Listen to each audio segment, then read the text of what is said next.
Yeah, I think a lot of people just because of what happened in the Bahamas, not that the same thing was going to happen here, but when you saw that spike up to 185-mile-an-hour wind, it was like, hey, this is the real deal.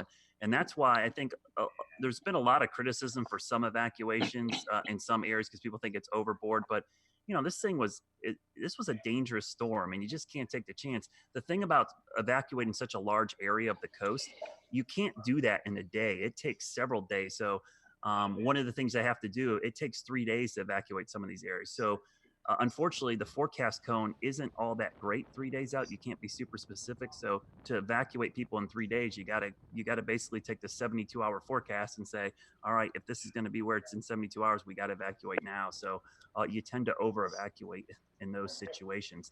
A lot of questions tonight about specific beaches. So I'll just throw some out there. Ocean Island, Topsail Island. I haven't heard a lot about those two beaches. I know the barrier islands were evacuated mainly because of the fear of overwash. But I do know from experience at Holden Beach, overwash is actually kind of the way the island's designed. There's actually little canals where the water overwashes and goes into the intercoastal, and things will be okay. I don't know what you guys think about some of these islands. Will they be overwashed? And is beach erosion going to end up being the biggest thing that they deal with? Yeah, I mean, it's definitely a big concern. High tide for most of the beaches is coming up at like 1:30. So in a couple of hours for now. One thing that might work in Brunswick County's favor here, which is Ocean Island, Holden, and these others, they're actually, the eye has passed them now to the east. So their wind now is going to be coming in from the shore rather than from the ocean. So it's actually going to be pushing the ocean away from them. So that might help out Oak Island, Holden Beach, and those type of areas. On the flip side, the east-facing beaches, your Wrightsvilles, they're still getting the onshore flow. So it might be much rougher for Topsail Beach and those areas, especially around high tide, as you still have that coming in off of the ocean.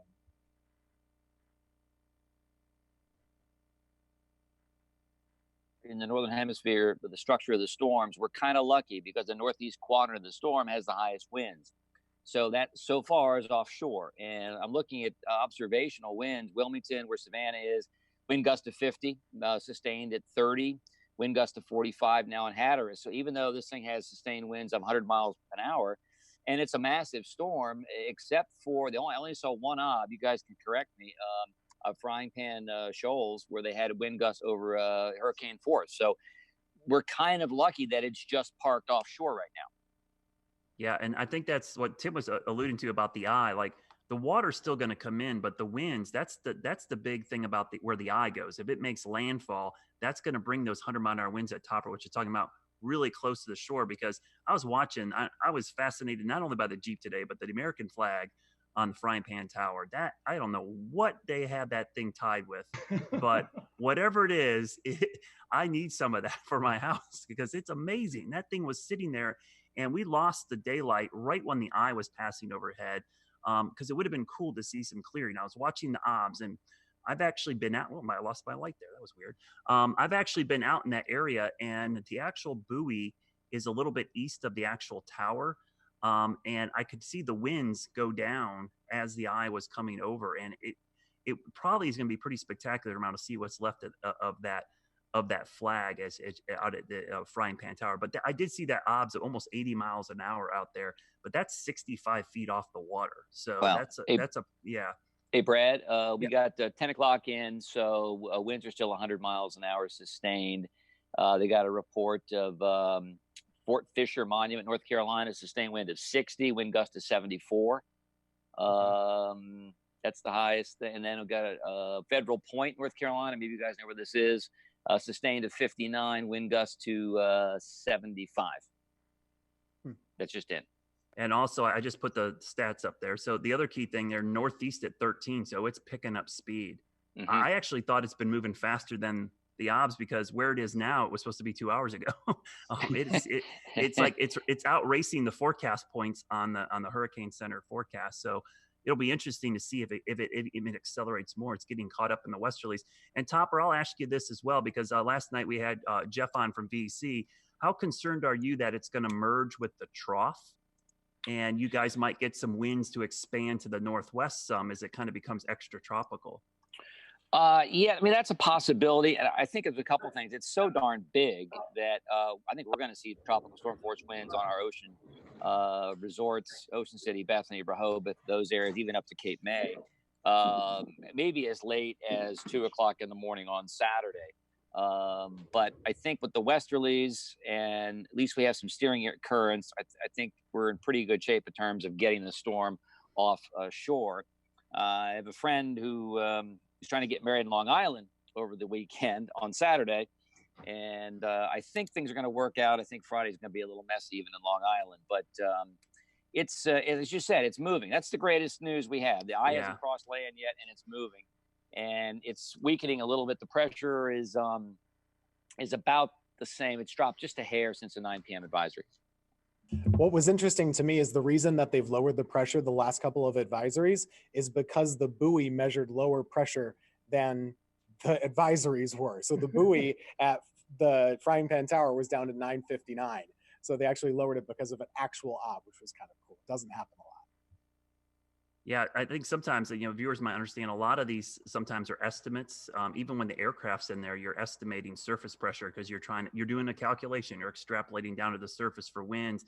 So as they get close to the shore, it's kind of nice that you can actually get real-time observation. So some of the other questions we're getting are a lot of inland questions. I'm still getting questions about my market. Maybe I didn't do a good enough job explaining that there wasn't going to be any impacts because people are still asking me if it's going to rain in Charlotte.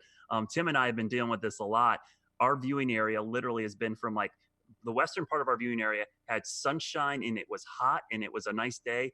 And there was 2 counties in the eastern part of my viewing area where it was rainy, dreary, and like 72 all day. So it's been this really sharp cutoff.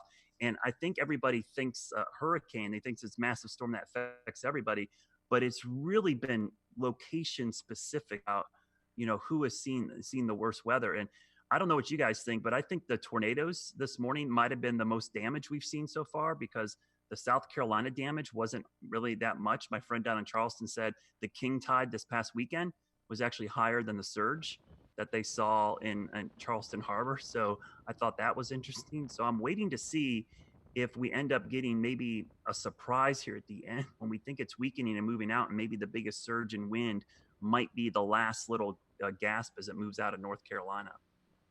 Here in South Carolina, I was just looking at a couple of local storm reports. Overall, for the entire state of South Carolina, thus far, we've had about 107 reports of tropical storm or hurricane force wind damage. And just in the immediate Columbia viewing area, it was only down to 14. The very interesting thing about all of these reports that are coming in for destructive wind damage, 98% of them were from trees coming down to main roadways, and especially in the Columbia viewing area. So far, we have not gotten any reports of trees that have gone down on homes or injuries. Now, when I look at the big scope of damage, we have the reports of the tornadoes out from the Little River. We had, of course, storm surge and heavy rainfall flooding reports, and then the damages. The very interesting thing about all of these reports is that we didn't get any reports at all of flooding in the central South Carolina area. Now, keep in mind that there were areas of central South Carolina that were under tropical storm warnings. We were expecting winds of at least 40 at many times sustained, and we were under flash flood watch. But it's very indicative. In fact, Jason Puckett, who put out a Verify story at our stations, said, how accurate is NOAA and the National Hurricane Center in forecasting now versus back in the early 70s. Very interesting thing about the way the tracks from pretty much as it was approaching the Bahamas all the way to Florida and all the way up to the Carolinas now, the accuracy was the best that it's been in 5-6 decades, but it's still very difficult to disseminate that information to our viewers when you're talking about something that will change every 12 hours. And there's no way to pinpoint where it's going to go, let alone what the damage is going to be. And considering the fact that South Carolina was under the gun for another round, and possibly significant damage, the models that the National Hurricane Center put out really did a good job thus far as getting everybody prepared. And one thing that I have to throw out, and Brad, you mentioned it, that a lot of communities, a lot of viewers have been saying in many markets, well, why did they issue this too early? And I'll make a very simple statement. When you're talking about evacuating just on the South Carolina coastline, almost telling 2 million people that you have to leave, in the Charleston area alone, you need 60 hours to get that population out. So you're talking 2.5 days. Pulling it too early for the alarm? I don't think so. If you wait less than 60 hours, you're now putting public in harm's way. So as far as our governor here in South Carolina, did what he absolutely needed to do for his people in his state. And kudos to the National Hurricane Center of how the forecast models have been really helping us so far with Dorian. Yeah, can I just jump in there? I kind of railed a little bit on air today. I'm really tired of hearing the word unpredictable. This has been a pretty well forecast storm. And as I said, when things are moving 8 miles an hour, they really can't get away from you.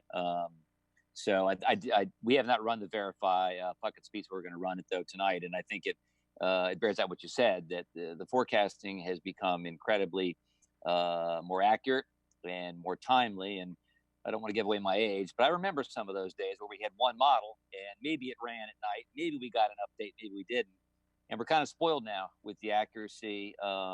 Obviously, it's not gospel, but I think the models, for the most part, since Monday, did a heck of a job. Yeah, I agree. I think, around here, people remember Hugo because it kind of seems like it was a surprise. I went back, I've studied Hugo a lot. 30-year anniversary is coming up here. And, the South Carolina coast only had 18 hours warning. 18 hours is not a lot of time. But if you think about in 1989, where most people just got an update maybe in the morning news or the 6 o'clock news or the morning paper, that they would go 12 hours without an update. Now with our phones and with social media and this every 6 hours, you're getting updates constantly. So a change today is going to get to you a lot quicker. So the communication of the information is just so different.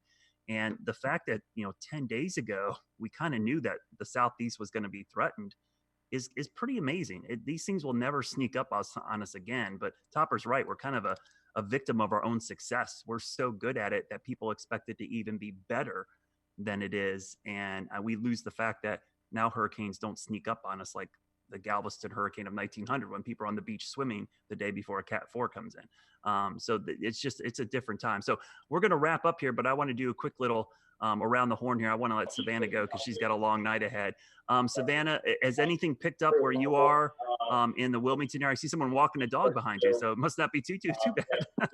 Well, there were times that it really came strong, that we were almost, rattled a little bit. But now it seems to have calmed down quite significantly. But again, these gusts, clearly it's dog walking time right now. We've had a little bit of a break in it. It was really strong for a while. It's kind of slowed down. I don't know if you guys are expecting it to pick back up here, but the rain is still just coming down in sheets. That seems to be the biggest issue right now. The winds definitely let up a little, which is nice. Yeah, sometimes it's always the last little bit of the storm that's the biggest. I always notice that. I think it's over, and then there's one last little burst. I will update viewers in Eastern North Carolina. They have issued a new tornado watch till 7 o'clock in the morning, so they're going to keep a tornado watch up over there. So, Tim, last thoughts before we kind of sign off for tonight? Yeah, I think so far, the biggest damage has been the tornadoes. We'll continue to watch how high the winds get. So far, to me, they haven't been as high as I would have expected for the Wilmington area. But just as Brad said, a lot of times when we're covering these, I don't know if it's because we get fatigued and we're ready for it to be done, but it seems like the winds are very high at the end. When you get the back edge, they can almost be enhanced a little bit. So don't let your guard down through the morning hours. But yeah, so far, hopefully the worst can stay offshore. I really hope it stays offshore for the Outer Banks, because that'll be really rough if the eye comes on. Yeah. Efren, last thoughts? Well, I'm glad that at least for our South Carolinian communities that this is starting to finally fade away. Now, parts of their Eastern Midlands and the PD are still going to have wind gusts possibly up to 30 miles an hour, probably until after midnight. The rain is definitely diminishing. Unfortunately, down the Grand Strand and Horry, Marion, and Georgetown County, the rains and the winds will still continue. But as we get towards daybreak, it's pretty much going to be done. And thankfully, we South Carolinians are saying that Dorian is finally out, and now we go famously hot again to this weekend with highs back in the mid 90s. Oh, yuck. I don't want those 90s. I want fall weather to be here. So Topper, you're going to get the tail end of this. How are you going to be working a long weekend, or what do you think's going to happen up your way? Well, we have sent Melissa north to Ocean City. We have a lot of folks that go out there on vacation. A couple things you mentioned, Brad, and I have the same problem here. Tomorrow, our western viewing area is going to see sunshine. It's going to be a very nice day. So we sort of have the same deal where well west of town is going to be nice. In town, a couple of showers, and then you really get into southern Maryland and out toward the coast to have any problems. So I will try to convey that again tonight. Yeah. And thanks for tuning in tonight. Everybody in Eastern North Carolina, please keep your guard up, especially the Outer Banks. It's going to be rough tonight. And quick score update. I'm watching the game here at the station. It's 7-3 Green Bay against Chicago. And hopefully you didn't play Aaron Rodgers in your fantasy league tonight, because he is not having a good game right now. Thanks, everybody. Appreciate it. Thank you. Bye. Thank you all.